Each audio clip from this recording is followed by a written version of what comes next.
All right, Shalom. First and foremost, I want to give all praise, glory, and honor to Yahweh, Ba'ashem, Yahweh Shai, Ba'ashem, Rachakodash. Double honors to the elder apostles of Great Millstone who rule well. And salutation, much love to the sincere Akim out there preaching out his word in truth, sincerity, and salutations as well to you men, women, and children learning in truth and sincerity. And this is the brother Ash, Great Millstone Tampa, back with another quick current event update. You know, one step closer to World War III. And this is the kind of news we look for, you know, as the scriptures say, measure the times diligently. All right, so that we know what the time we're in.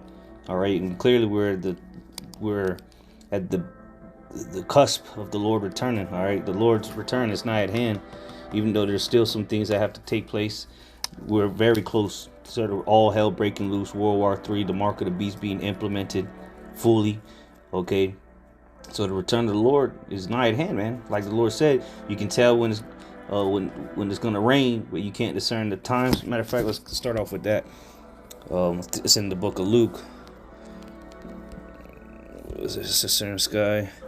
It says Luke 12:54, and he said also to the people, when you see a cloud rise out of the west, straightway you say, there cometh a shower, and so it is.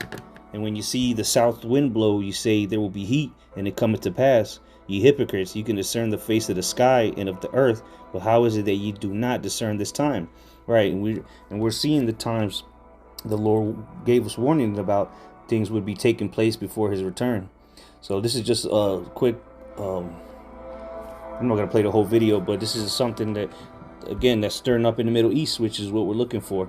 All right, yeah, what the whole skirmish with Russia and Ukraine, that's cool and all, but that's just the USSR, going back into that spirit. Russia taking back over them lands that rightfully belong to them anyway.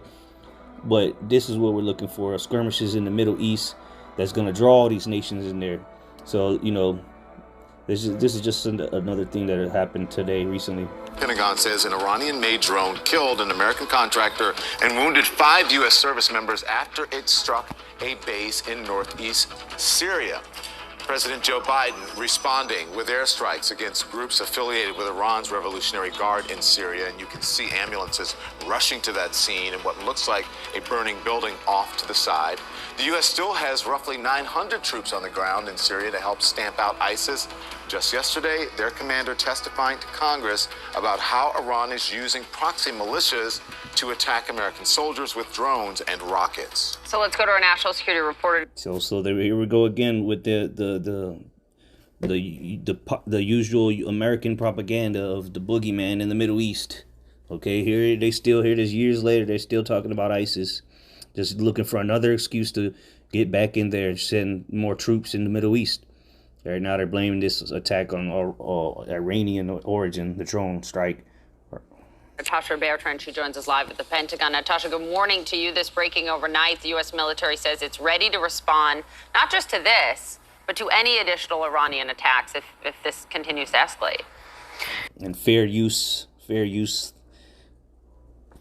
Act.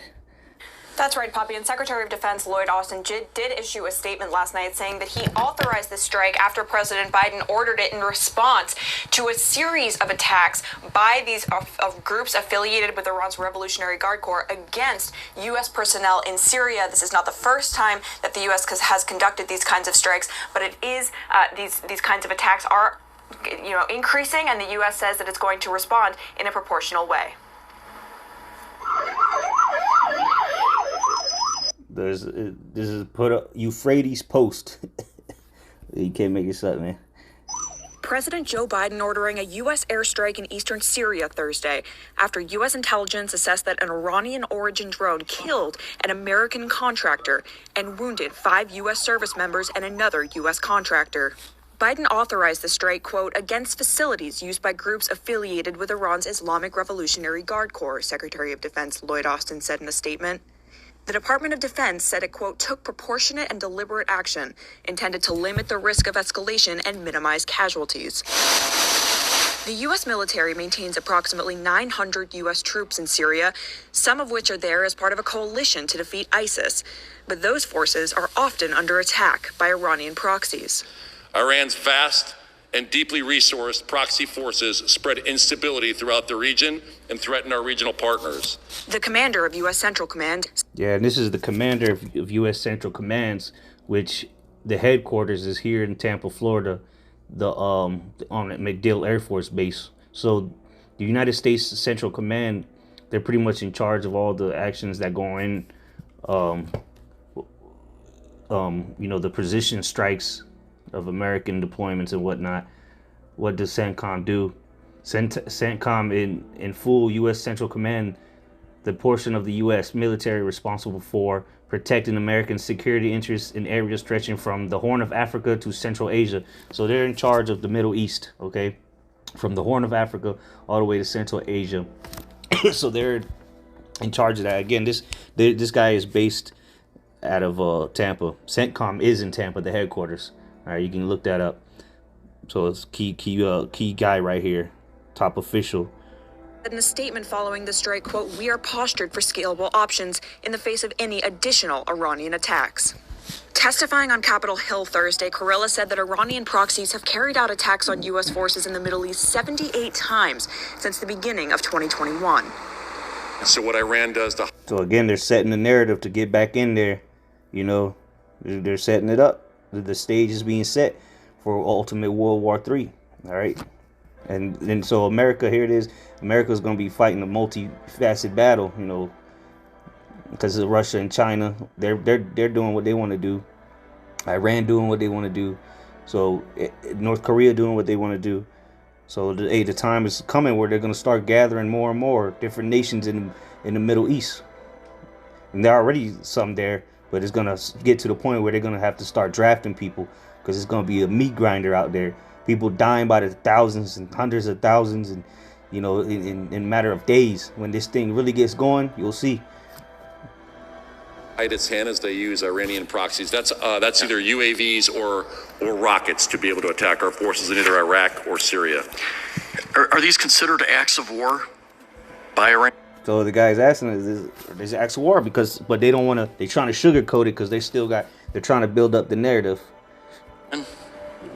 They are being done by the Iranian proxies, is what I would tell you, Congressman. The Biden administration has carried out multiple airstrikes against militias affiliated with Iran following previous attacks on U.S. facilities in the region.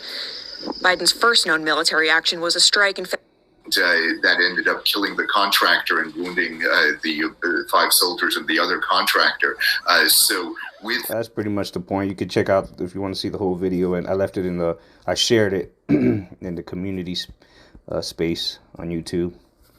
But let's get some scriptures here, because again, this is just leading to the battle of Armageddon. All right. What was I gonna get? Joel. Let's get Joel chapter 3, verse 9. It says, "Proclaim ye this among the Gentiles, prepare war.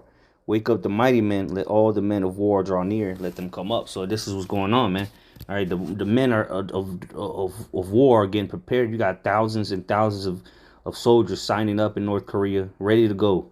Chinese soldiers, they're out there practicing their military games. The same thing as Russia. Russia's doing live exercises, even in Ukraine as we speak. Or they called it, but they're not claiming that it's a war. But I forgot what the term they use. But nonetheless, you have all these nations preparing up, gearing up for war, while you Americans are gonna have these simpletons in your military defend you. Okay, the Call of Duty Mountain Dew drinking soldier, all right, with PTSD and trannies in your military, and women and trans, you know, that's what you got to protect your country. That's why it's gonna be a meat grinder. That's why they're gonna have to bring in the military draft, all right, selective service, when these bodies start hitting the floor, which is very soon. Verse 10, beat your plowshares into swords and your pruning hooks into spears. Let the weak say I am strong. And that's what these nations are saying, you know, because for a while, for decades, America has been feared after they dropped that atomic bomb. All right, two atomic bombs, okay, among other bombs, but they dropped 2 atomic bombs, Little Man and Fat Boy, okay, and they were feared. The nations feared them from that. The outcome of Manhattan Project, okay, led by Amalekites and Teeman, the wise men of Teeman, mainly the scientists were German scientists, but who was the one funding it? It was the Oppenheimers. That's why he was the one that said, I forgot his first name, but he said, I have become the destroyer of worlds because they've created weapons of mass destruction.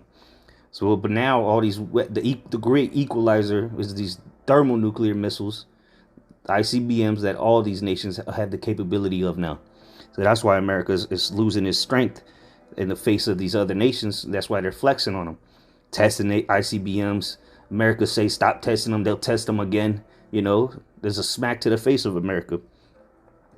Verse 11, assemble yourselves and come all ye heathen, and gather yourselves together round about. Thither cause thy mighty ones to come down, O Yahweh. Let the heathen be wakened and come up to the valley of Yahweh Shaphat. And that's in the Middle East, where we see these things happening, where Israel is in conflict every day.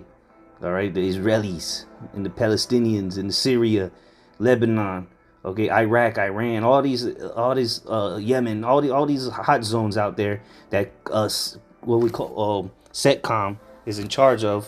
All right, like this dude over here, the dude that was speaking. All right, this guy, CENTCOM, the commander of CENTCOM, general. All right, he's always out here in you know, obviously he's in front of the committee right now in Washington, but he stays out here as a 4-star general, and there's always a 4-star general here in this base, in MacDill Air Force Base. All right, so best believe Russia's gonna send some nukes to Tampa. They've even in their illustration when they showed their nukes being tested, they showed a missile, a warhead coming straight for this area. So this place is finished, because it'll be a strategic strike or an invasion or something to get rid of that, get rid of the CENTCOM command center or the headquarters. But anyway, I digress. The main show is going to be in the Middle East, as you see things building up. All right, and we're going to see more and more of it as the time gets closer to the return of the Lord. The World War III exploding into an actual world war. All right, and this is all going to happen very quick once this mark of the beast is implemented worldwide. But it says, for there will I sit to judge all the heathen round about. Put ye in the sickle, for the harvest is ripe. Come, get ye down, for the press is full, the fats overflow, for the wickedness is great. Yeah, the earth is completely polluted through wickedness and this wicked ass philosophies that America, the beast, and the beast, all right, the EU, NATO, all the wickedness they have pushed throughout the 4 corners of the earth. All right, now it's time to put it into it, and it's going to be by a world war. All right, all these nations are going to fight each other, then ultimately fight the Lord when he returns. But all of them are going to be the mighty men of all these armies are going to be gathered up to be destroyed all together. They're going to be killing each other, and then when the Lord returns with his host, his army, is going to be an obliteration. All right, verse 14, multitudes in the valley of decision, for the day of Yahweh is near. In the valley of decision. There you go, man. So that time is coming, man. As we see these things escalating, tensions rising amongst nations, it's only going to take one more straw to break the camel's back, so to say. All right. So with this, Lord willing, this was edifying. Till next time, I say shalom.